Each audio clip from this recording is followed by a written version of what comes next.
Grant Wood, an Iowa original. The Grant Wood window, one of a kind. Restored, renewed, ready to resume its place as a Cedar Rapids icon. The Veterans Memorial Commission, Glass Heritage of Davenport, and the Cedar Rapids Museum of Art have all collaborated to help us celebrate another step in our recovery from the flood of 2008.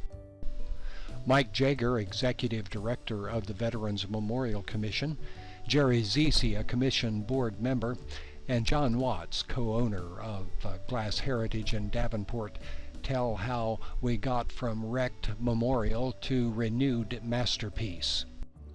Yeah, the Veterans Memorial Commission, the same commission that's been in place since the conception of the building and letting out the contract for the original window with Grant Wood. We evaluated those bid proposals that came in, and it came down to 5 different firms, an East Coast firm, a Kansas City firm, a Chicago-based firm that has connections all over the world, and we evaluated those and stacked them up based on quality and merit. And Glass Heritage right here in Iowa, an Iowa-based company, hands down had the best proposal. Well, it's actually being restored. Windows, stained glass windows after a span of time require maintenance and restoration. The opportunity to do the entire restoration came about because of damages that were incurred during the flood of '08 that caused cracking in the window that would not have otherwise happened. When the window expanded and contracted during the heat after the flood, caused more of the lead to deteriorate and to cause cracks in the joint and in the glass. Here are some glimpses of how the art and craft of the staff at Glass Heritage got the restoration and renewal done. Okay, the first step that we have to do is we have to take pictures of the panel before anything is done to it. This is the light coming through will show me the colors on how the panel went together, just in case the glass gets mixed up a little bit. Taking the pictures with reflected light will show me the lead lines. In case I can't get a good rubbing, I can refer back to the picture and I could see which lead goes where.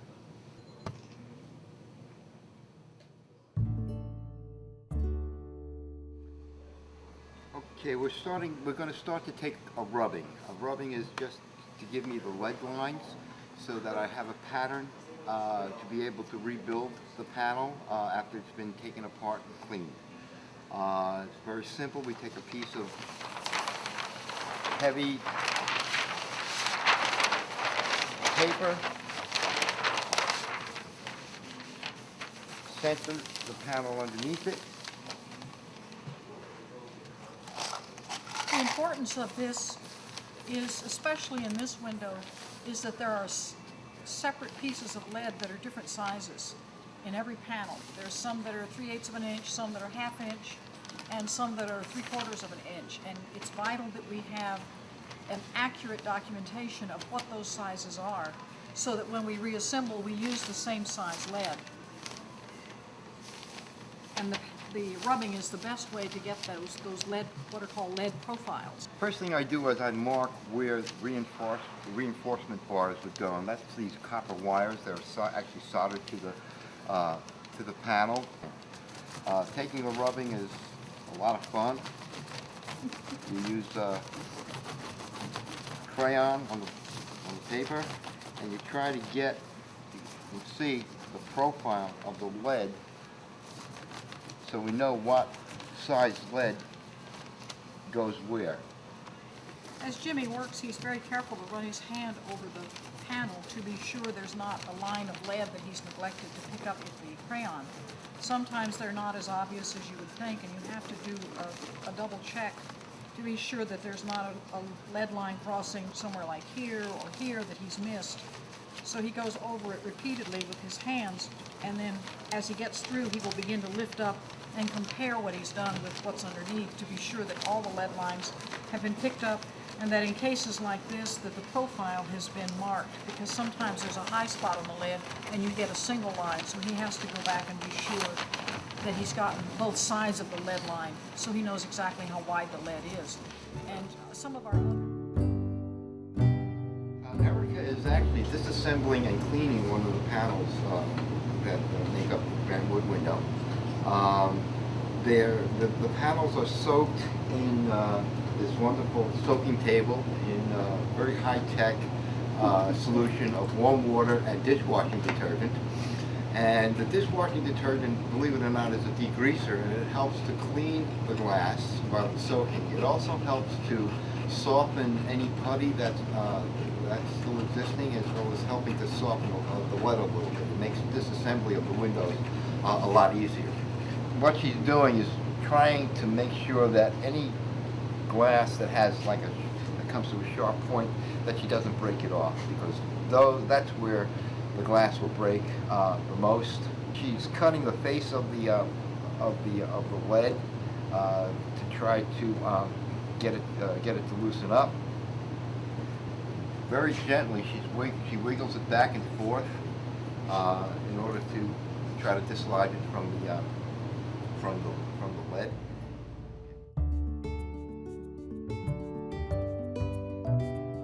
Well, again, we're using one of those rubbings that we took when we first, after we took the initial pictures of it, and she very meticulously and very carefully removes the glass from the panel, not losing the orientation of where that piece of glass is supposed to go, and she then places it on one of the copies of the rubbings. This will help us to identify oddities in the leading. This piece of lead was actually covering up this piece of red glass, kind of like this, and it wasn't showing anything at all, but on the back you could see the glass.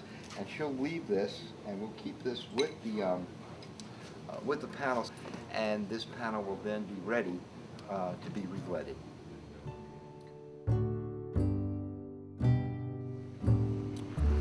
I started this panel about half an hour ago, and if we didn't have replacement pieces to wait for, I would probably finish this today. Kevin is working with the two copies of the rubbings that we had made of this panel. You can see that when we cleaned the glass, we placed it on one of the rubbings, and he's using the other copy, shop copy, to actually do the re-leading. Setting a piece of glass, each piece of glass is tapped into the lead to make sure it's seated properly and completely. very grudgingly, we try to save all of the original glass we possibly can. There have been a few pieces, and usually they're on the borders, that have been so badly damaged that we have made the decision as conservators that the glass is better served by having a new piece cut. And for the few areas where we were going to have to create new pieces because the old pieces were so badly broken that they could not be glued, we have purchased German glass, hand-blown, and it's being painted so that when it goes up, it will look just like the original. We are also... As it is, what he's doing right now is puttying one of the panels for Grant Wood. After the glaciers are done putting it together and soldering the panel, JJ will put a putty between the glass and the lead, both sides, and that stiffens the panel. And certainly we do want it to be stiff enough so that the panels don't start sagging as soon as we put them up.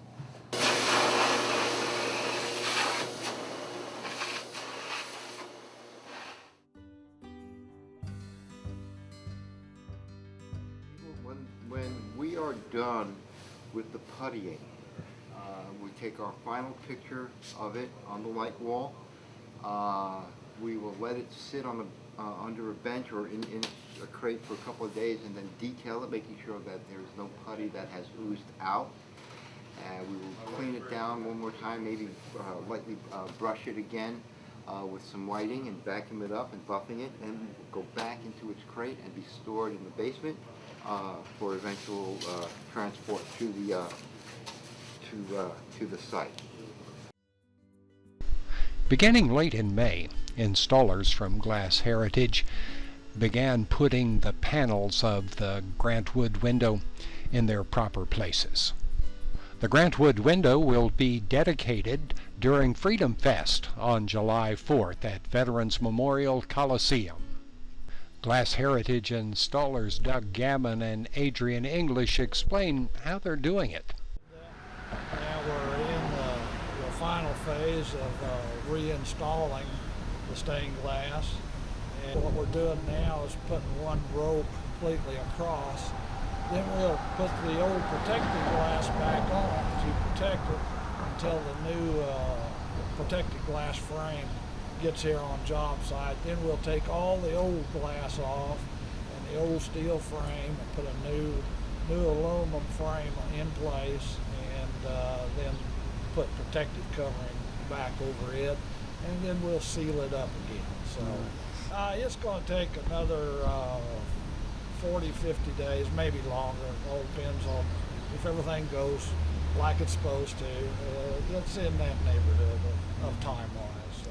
We are right now putting back on ties. We're just having to move them down a little bit because when we place them, they're a little bit off. So we have to do a little bit of tweaking here and there. So these ties are put on here so they can be they wrap around, and then we twist them, and then we fold them down to the side, and that's our finished product on this side. This time we're having a protected glass put on the outside, and the chemicals that we use today, like cementing and waterproofing the windows, so much better than what it was back in those days. Everything holds together than what it does, so it's got a long life ahead of us once this is done here. Part of our celebration is gaining insight into how Grant Wood conceived and constructed his stained glass masterpiece. The original sketchbook from 1929. It's authenticated by Nan Wood Graham, his sister. So these original pencil sketches, as you start to have that idea, as John has helped us to explain how a piece of work goes from concept and ideas, and you try and think of something of how you're going to convey a message across the generations, and to where it ends up as a finished product, which is some 8,000, close to 9,000 some individual pieces of stained glass and 57 separate panels. That it has been there for 8+ decades, and that the restoration work, as John says, that his studio is performing will last us potentially another 8 decades. I think the most important thing that we're talking about and that we're doing on this window, and that's the word restoration. We're really returning it to as the same condition that Grant Wood had. You know, you really need to put in perspective, Grant Wood was a fine artist in his own medium, and what we have, you know, even as a dedication piece to veterans, is still a one-of-a-kind piece of history. Grant Wood only in his lifetime created one stained glass piece, and that is the window for the Veterans Memorial. Grant Wood composed drawings of his window to aid in its construction. Sean Ulmer, Curator of Collections and Exhibitions at the Cedar Rapids Museum of Art, explains how these drawings will be used as part of our celebration of the Grant Wood window. The Cedar Rapids Museum of Art has the world's largest collection of work by Grant Wood. Part of that collection is a permanent loan from the Veterans Memorial Commission of drawings that Grant Wood made in 1928 in preparation for the construction of a stained glass window for the Veterans Memorial Coliseum building. But we've never had an opportunity to present the entire series of drawings that make up that window until now. And we're very excited that we're able to put this exhibition together at the same time that the fully restored window is coming back and being installed in the Veterans Memorial Building. Well, there are 58 different pieces that make up this one drawing. The drawing is the same size as the window, 24 feet by 20 feet. So it's a very large drawing, and it was done in 58 parts that create one whole. And many of the pieces are very fragile. There have been bits and pieces missing from several of these parts. And so they're very fragile and they're very difficult to show. We were able to put a couple of them together and frame them up as part of our earlier Grant Wood show. But the idea of putting them all together in one massive sort of creation is really sort of beyond the ability of these drawings in their current state. But even if they were framed up as one big drawing of 58 parts, we would have trouble showing it because we would need to have walls that were over 24 feet in height, and we don't have those. And so what we're going to do instead is very carefully lay the 58 pieces, except for the ones that are the two sets that are already framed up, lay the 58 pieces onto the floor. Yes, it takes a lot of planning to present work this way. We don't normally present a two-dimensional work on the floor, so we had to think very, very differently. And then we need to begin by laying the first piece, which would be the very top, the very apex piece of the window drawing, and work our way down. And once we get to the side, the widths that you see here, we have to make sure that we're dead center on our Tyvek plan, and if we're not, we have to go back kind of and readjust very, very carefully. And we'll lay each piece one at a time with two people carrying the work over on a piece of glassine and then carefully removing it from the glassine and putting it into place. Most of our contact has been with the Veterans Memorial Commission and Mike Jager. He's been very enthusiastic supporter of getting these drawings out, and it made perfect sense to us that this is the right time to do this. So it's been a wonderful collaboration, a wonderful opportunity to celebrate the return of this window by sharing with the public this terrific drawing, Grant Wood's largest drawing. We expect to have it in and have a celebration with our 4th of July celebration in Cedar Rapids, which means so much to the city. We think it gives us a great opportunity to rededicate this art treasure that we have, and we really look forward to it. We're very excited about it, and Freedom Festival means a lot, and they're going to do the fireworks in front of where this window goes in at, and we're excited about that. I'm particularly excited for the people of Cedar Rapids that they're going to be able to celebrate in this. The building itself is a memorial, but there are several memorials within the memorial around it. One of the memorial statues that we have out front that sits immediately underneath the stained glass window on the 2nd Avenue bridge sidewalk right in front of the building has an inscription, and that inscription on that monument is, "The greatest tribute to their valor will be the quality of our own lives." And that is the greatest tribute that we're trying to pay and remember and convey. No, I think the more we've gotten into this project, the more I think the city of Cedar Rapids in total understands that it's literally sitting on an artistic treasure. Along with it being dedication to veterans and the lifestyles that we live today, it is a one-of-a-kind artistic treasure, and there's no way around that. It's a very important part of that building and what Cedar Rapids is all about.